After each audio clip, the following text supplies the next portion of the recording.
Alba Kepi, gazetare në italisht me mua në këtë lidhje të drejt për drejt. Alba, mirë mëngjes. Mëngjes, faleminderit. Kënaqësi që jemi ne. Mirë, divorc mes Giorgia Melonit dhe Donald Trumpit. Kështu më duket të citoj në disa gazeta italiane ditën e dieshme. Apo fundi një dashurie mes Melonit dhe Trump. Qëra e parë në fakt që ndodhë që raporti mes Italisë dhe Shtetet Bashkuara të Amerikës ka arritur një pikë kaq kritike. Padyshim, përtej sarkazmës, ironisë, përtej dhe kritikave, është diçka që nuk pritej një sulm kaq i ashpër drejt për drejt i Donald Trump ndaj Giorgia Melonit, por që ka ardhur pikërisht ndoshta sepse nuk i kanë pëlqyer fjalët që Giorgia Meloni ka shprehur pak orë më parë, duke i quajtur të papranueshëm fjalët e Donald Trump ndaj Papalonit 14. Dhe një intervistë e dhënë për Corriere della Sera në orën 7 mëngjesit me orën amerikane dhe që ka zgjatur rreth 6-7 minuta. Një intervistë e cila siç e ka sjellë sot në versionin integral pra të plot gazetarja Corriere della Sera, intervistë e cila nuk ka pritur pyetjet, por ka qenë vetë Donald Trump i cili para se gazetarët bëj pyetjet të përgjigjet dhe thotë se është i shokuar nga deklaratat e Giorgia Melonit, është i zgënjur nga ajo. Dhe gjitha këto bën lojnë të kuptosh që kemi të bëjmë me një deklaratë politike, kemi të bëjmë me një sulm politik. Kemi të bëjmë me diçka të menduar mirë, jo diçka spontane që ndoshta jemi mësuar deri sot nga deklaratat e Donald Trump që sot thot një gjë dhe pas një ore ndoshta hedh poshtë. Pra e kërkuar dhe nisur ashtu që ju e shpjeguat në kronikë, sepse ndoshta nuk ka përtypur dhe faktin se Italia nuk pranoi të jetë pjesë e Board of Peace, apo për faktin se Italia dhe bashkë kemi komentuar dërgoi në Qipro me njëherë një anije ushtarake pikërisht për të ndihmuar, për të qenë pjesë e sulmeve të NATO-s, por për mos u përgjigjur kërkesave të dhëna nga Donald Trump pikërisht, por në Corriere della Sera ku deklaronte se priste më shumë nga vendet anëtare të NATO-s. Pra një marrëdhënie e komplikuar që padyshim, ju e thatë në kronik, gjeti përkraje edhe nga forcat opozitare italiane, dje në parlament, për shembull, liderja e Partisë Demokratike Eli Schlein, në mënyrë të papritur, nuk e prisim që të bënte një mbrojtje kaq të hapur në favor të Giorgia Meloni, ndërsa liderët e tjerë, këtu citoj Matteo Renzin, Giuseppe Conte, pra ish kryeministra, lider të partive opozitare sot, kanë qenë më të moderuar duke nënvizuar dhe një fakt tjetër, se ndoshta Meloni, ndoshta qeveria me këtë sum që mori nga Shtetet e Bashkuara të Amerikës, po pagon atë paqartësi të marrëdhënieve ndërkombëtare apo të politikës jashtme që Italia po kryen gjatë kohëve të fundit. Mirë, Italia ka apëzuar edhe një marrëveshje për mbrojtjen me Izraelin. Çfarë është kjo marrëveshje dhe pse në këtë moment? Në fakt, kemi bërë shumë pyetje dje për të kuptuar se pse vetë Giorgia Meloni insistoi ta bënte publike këtë deklaratë. Ka qenë një event që vandi në Verona, Provini Italy, ku mbi gjitha bën pjesë Shqipëria, dhe aty në një kërkesë të gazetarëve të ndalonte dhe të komentonte situatën gjeopolitike, ajo ka qenë vetë e cila ka thënë që ndoshta ju nuk keni kapur këtë lajm, por ne kemi ndërprer pra rinovimin në mënyrë automatike të marrëveshjes me Izraelin. Dhe pas shpjegimeve për kuptuar më shumë, nuk kemi arritur të kuptojmë asgjë, faktin vetëm se kjo marrëveshje ka shumë vite që është në këmbë, por që nuk ka aplikuar asnjë gjë konkrete.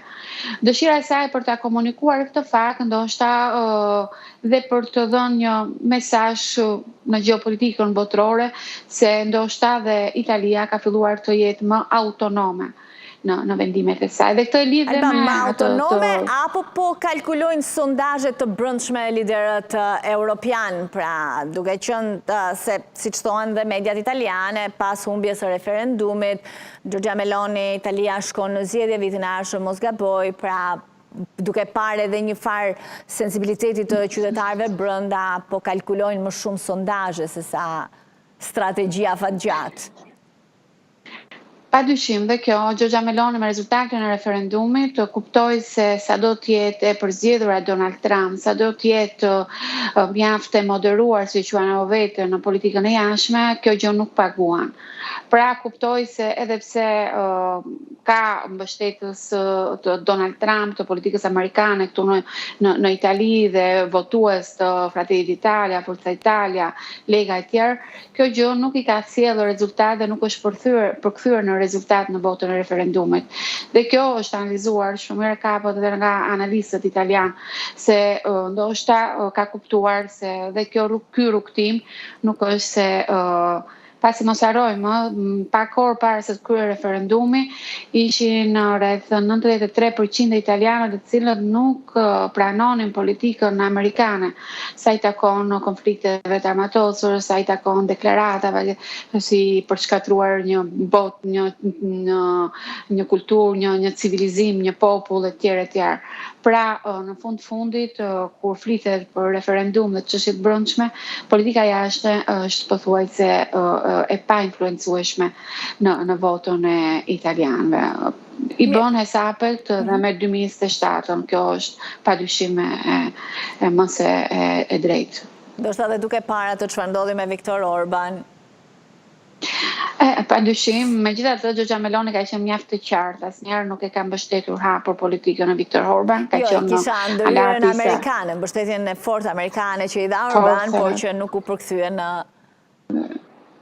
votë. Padyshim, edhe ajo që është interesante sot është se shumë mbas kësaj që ndodhi mes Italisë dhe Amerikës, të gjithë kërkojnë që Italia ndoshta ka ardhur momenti dhe të jetë pse jo të bëj një politikë të jashtme më sovrane.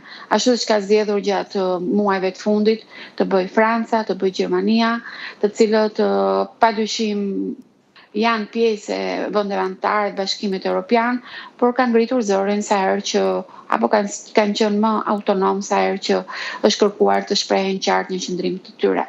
Dhe pikërisht mbi këto kritika Giorgia Meloni dje e ka evituar një tjetër kundër përgjigje ndaj Donald Trump, por ka shprehur një fakt që ndoshta mund të jetë e vërteta e saj, se ndryshe nga liderit e tjerë të Bashkimit Evropian, ajo ka qenë më e qartë dhe ndoshta e vetmja e cila ka shprehur një mbështetje të hapur ndaj kritikave që Donald Trump i ka bërë Papa Leonit XIV dhe kjo ka quar në këtë reagim të Donald Trump.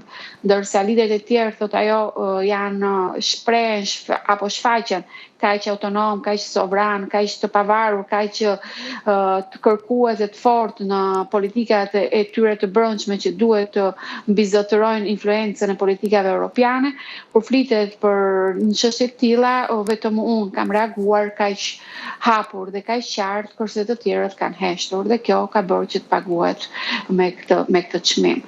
Por mendoj se është një qasje politike e Trump dhe në fundit padyshim Giorgia Meloni mund të ketë në të ardhmen dhe konsekuenca nga kjo krisje. Këto do të jemi dhe ta të kuptojmë dhe ta shohim, por e papritur. Po, a ishte sulmi që Donald Trump i bëri Papa Leo, sa jo çfarë nxiti reagimin e Giorgia Melonit, apo thjesht ishte momenti ku Giorgia Meloni publikisht mund t'i reagonte Donald Trumpit, pra që elektorati brendshëm të kuptonte se diçka nuk shkonte ose se Giorgia Meloni nuk ishte dakord me gjithçka që bënte Donald Trump? Në fakt, sulmi që Donald Trump i bëri Papa Leonit erdhi në moment kur Papa nuk ndodhe këtu, nuk ndodhe në Vatikan, është në vizitë në Afrikë, në Algjeri, dhe edhe pse Giorgia Meloni në reagimin e parë që bëri mëngjesin e 2 ditëve më parë, më njëherë pas deklaratave, që e mjaft e përgjithshme, nuk preku të temë, po shprehu mes rreshtave një mbështetje ndaj Papa Leonit. Por këtu kritikua fort ky oportunizëm në deklaratat e saj, kjo që detyroi që në pasditën e 2 ditëve më parë ajo të reagonte qartë dhe thoshte se janë të papranueshme.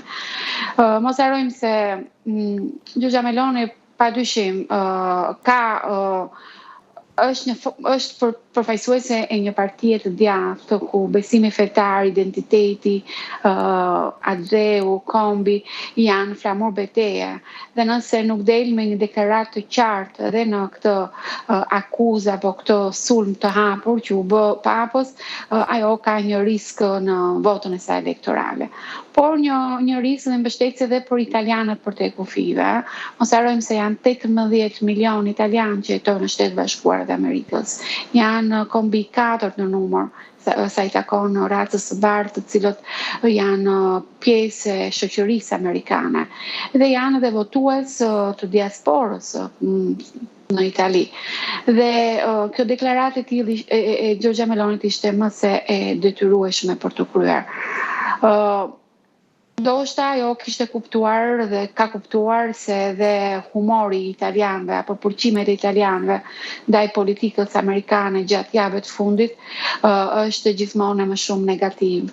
Dhe ky sinjal ndoshta ishte edhe për të kuptuar se kur flitet apo kur ka çështje të cilat kalojnë përtej normales, ajo ka fuqinë dhe shpreh dhe këtë akt që bëri, pra duke u dal hapur disa deklaratave të cilat i quante të papranueshme. Padyshim, qeveria doli në mbrojtje të saj, ju e lexuat deklaratën e Tajanit, deklaratën e ministrit mbrojtjes Guido Crosetto, i cili kujtoi se Italia është një vend sovran dhe se nuk mund të bëjë zgjedhje përtej kritereve apo objektivave strategjike që ka një vend. Dhe do të shohim si do të vijojë dita e sotme, nëse Donald Trump do të vijojë në këtë linjë sulmesh, por padyshim, për sa i takon politikës brendshme italiane, shohim frontin e hapur të gjerë të opozitës, mjaft në favor në këtë momente. Ndjehen mjaft euforik, i shohim në deklaratat e dhëna orë pasore, dhe këtu referohem të gjitha partive të cilat nuk kanë pranuar apo nuk janë pjesë e majorancës qeverisë, dhe është një moment i mirë për ta, ndoshta për të kuptuar se kush mund të jetë strategjia më e qartë e ardhshme për 2027. Këtu 2026 është një vit elektoral, pasi ndjehet, kuptohet, por ndjehet dhe kuptohet se Giorgia Meloni është mjaft ambicioze, e ka deklaruar qysh në 2022 që kërkon të marrë dhe mandatin e dytë në drejtimin e Italisë. Kuptoj. Faleminderit Alba. Faleminderit juve. Gjithashtu.